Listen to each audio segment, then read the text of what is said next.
De la mañana vamos a abrir nuestra botica. Recibimos a nuestro boticario, que es Javián Mesa. ¿Qué tal? Muy buenos días, Javián. Buenos días, Patricia, ¿qué tal? Y hoy nos vienes a hablar de las benzodiazepinas y de su consumo. ¿Qué son las benzodiazepinas? Bueno, importantísimo porque ha salido hace muy poquito este informe internacional de fiscalización de estupefacientes en el que muestra a España como el primer país del mundo en el consumo de estos medicamentos, ¿no? Estas benzodiazepinas que conocemos como psicofármacos, ¿no?, que se utilizan principalmente para el tratamiento del insomnio y la ansiedad, ¿no? Son medicamentos excesivamente prescritos que consume en exceso la población canaria, ¿vale? Y que también incluso pues, se pueden utilizar como relajantes musculares, como antiepilépticos, lo utilizan determinados pacientes incluso pues, para la deshabituación alcohólica o incluso solemos tomarlos cuando realizamos algún procedimiento donde se incluye la anestesia. Y además son adictivos, ¿no, Javián?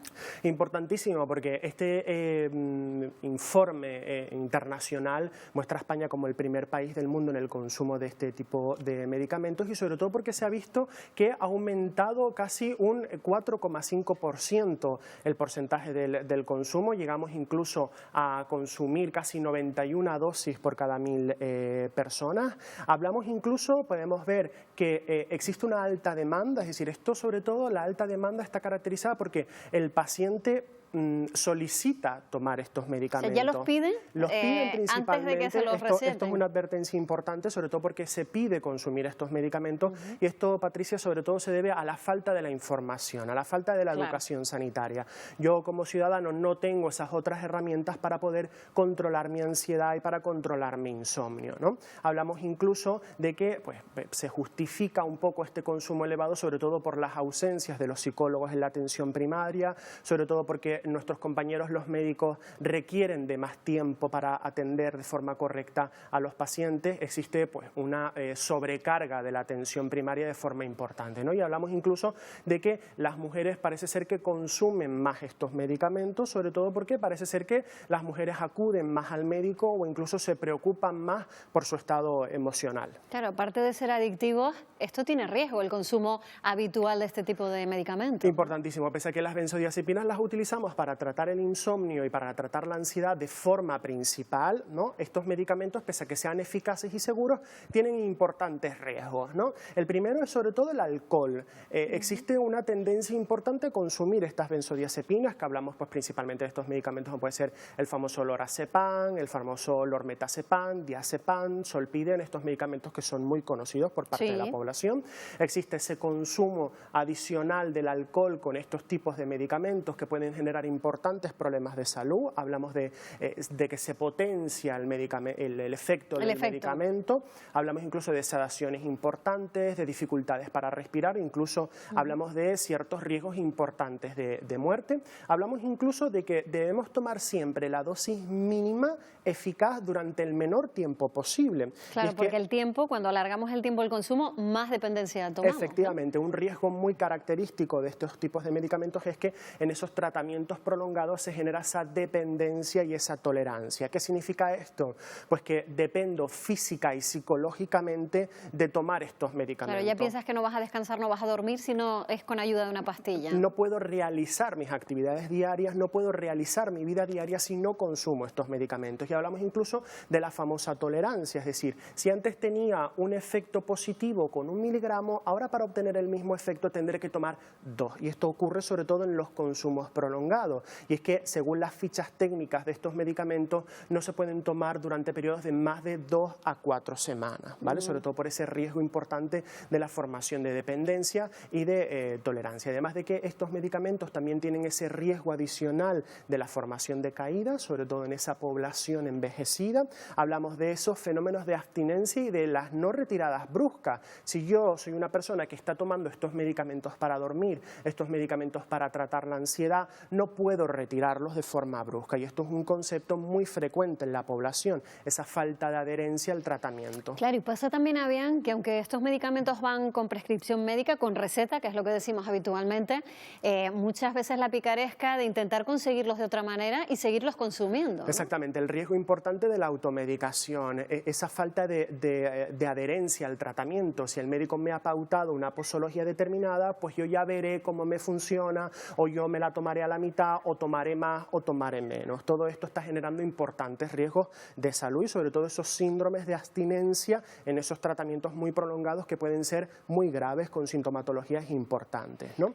¿Y qué hacemos entonces para poder dormir mejor sin tener que recurrir a esto? Es importante pues transmitir todos estos mensajes, ¿no? Es decir, si yo soy una persona que está teniendo dificultad para dormir, si tengo esa dificultad para iniciar mi sueño, incluso para mantenerlo durante toda la noche, es importante tener otras alternativas antes de consumir este tipo de medicamentos. Hablamos en primer lugar de la realización de la higiene del sueño. La higiene del sueño son todos esos hábitos, todas esas condiciones que yo puedo modificar en mi día a día para mejorar un sueño de mejor calidad, con un aspecto más reparador, con un aspecto mucho más renovador. Y además de que estas modificaciones, que parecen aspectos muy tontos, pues están demostrados científicamente que funcionan de verdad, y además de que es la base del tratamiento, y además de que la higiene del sueño tiene un aspecto preventivo importante. ¿De qué estamos hablando? Pues principalmente de mantener esos ritmos circadianos, siempre dormirnos a la misma hora, siempre levantarnos a la misma hora.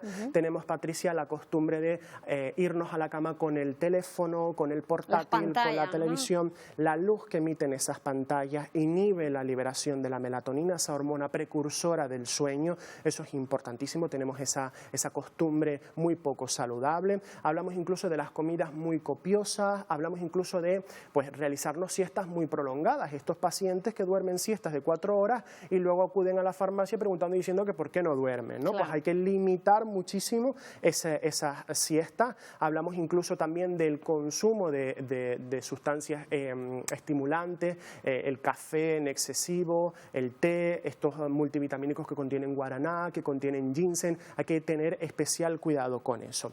Cuando yo realizo esta higiene del sueño y veo que no me funciona, pasado varios días, sigo teniendo ese insomnio, sigo teniendo ese sueño muy poco reparador, utilizamos las alternativas naturales. Hablamos de esos medicamentos a base de plantas, estos productos que contienen valeriana. La típica valeriana, ¿no? A la que recurrimos habitualmente. Exactamente, sí. Que contienen lúpulo, que contienen naranjo, que contienen tila, que contienen pasiflora, que contienen amapola de California y que farmacológicamente nos ayudan a estar más tranquilos, a iniciar el sueño de una forma más óptima, tener un sueño más reparador. Aquí es importante advertir de que no siempre lo natural es lo mejor. Sobre todo porque estos medicamentos se pueden comportar, estas alternativas naturales se pueden comportar como verdaderos medicamentos. Ahí debemos consultar también al farmacéutico. Efectivamente, es importantísimo consultar con el profesional sanitario porque estos medicamentos se pueden comportar, estas plantas se pueden comportar como verdaderos medicamentos y producir interacciones farmacológicas con los medicamentos que yo estoy produciendo, ¿no?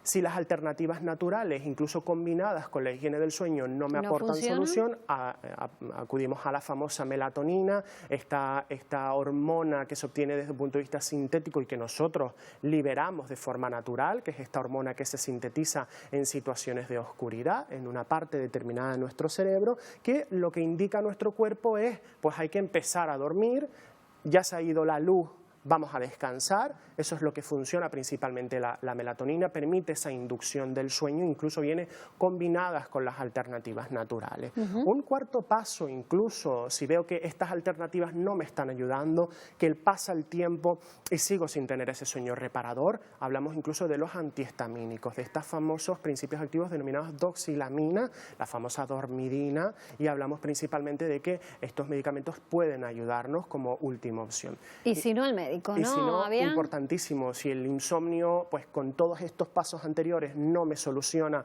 o incluso el insomnio tiene una duración de más de 10 días, es importante acudir al médico. Pues Javier, yo creo que nos ha quedado claro. Vamos a ver si seguimos tus consejos, qué es lo que hay que hacer, y impacientes por lo que nos traigas en los próximos días. Muchísimas gracias, buenos días. Buenos días, gracias, Patricia. Cerramos